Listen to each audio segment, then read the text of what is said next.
Polycystic kidney disease, or PKD, is a genetic disease that affects your kidneys, and it also affects other organs like your liver. Cysts begin to form in your kidneys and get larger and larger and basically take over the healthy functioning tissue in your kidneys. I was diagnosed with PKD about 11 years ago. I was 35 years old. My dad and my grandfather both had PKD, and they both passed away in their 50s from complications associated with the disease. Honestly, I really didn't think that I had PKD.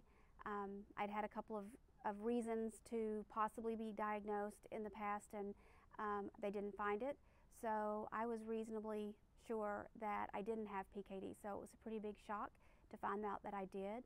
I was certainly concerned about my own health, but most importantly, I was concerned for my children. They were 8 and 10 at the time, and I knew that each one of them would have a 50% chance of also having PKD. We began researching, and that's how we found the PKD Foundation.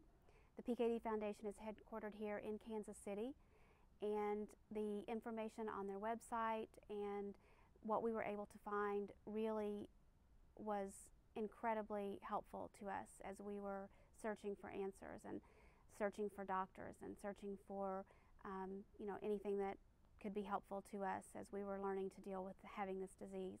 I wanted to do anything that I could to help the future for my children. I wanted to make sure that if there was anything I could do, if I could raise money, if I could raise awareness, if I could just help other people also in Kansas City that had the disease, that's what I wanted to do.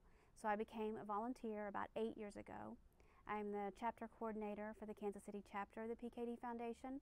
We have 50 plus chapters across the United States that support the PKD Foundation's mission in their local communities. We have fundraising events. The Walk for PKD is our signature fundraising event, and most of our chapters do have a Walk for PKD each year.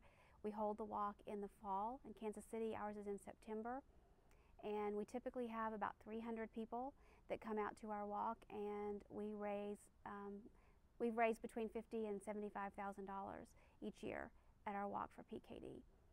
I began working for the PKD Foundation 2 years ago.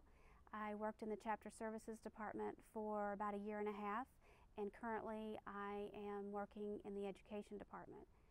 That is another way that I have, it's another opportunity for me to support PKD patients, to help our chapter volunteers do what they do, just like the Kansas City chapter does. It helps me also to fight the disease and to know that I'm doing everything I can. Shortly after I was diagnosed, I had the opportunity to participate in some clinical trials. I'm still participating in those trials. I've been taking tolvaptan, which is a drug that has been on the market for patients that have heart disease, hyponatremia, and they found that it might have some positive benefits for PKD patients as well. I've been involved in this study for a number of years, but it was just announced last week that there have been some very positive results with tolvaptan and the patients that took tolvaptan during the clinical trials. And we hope that very soon this drug will go to the FDA and we will get approval, and it will be the first treatment for PKD patients to be on the market. I am very hopeful about the future. I think that when I started volunteering for the PKD Foundation, we didn't have a drug. We had clinical trials. Clinical trials were just beginning, basically, when I started volunteering for the PKD Foundation. And we currently have probably about 12 clinical trials that are going on across the country, and all of them are looking for ways to help PKD patients and their families. So it's a very positive thing to be able to be involved with something that important.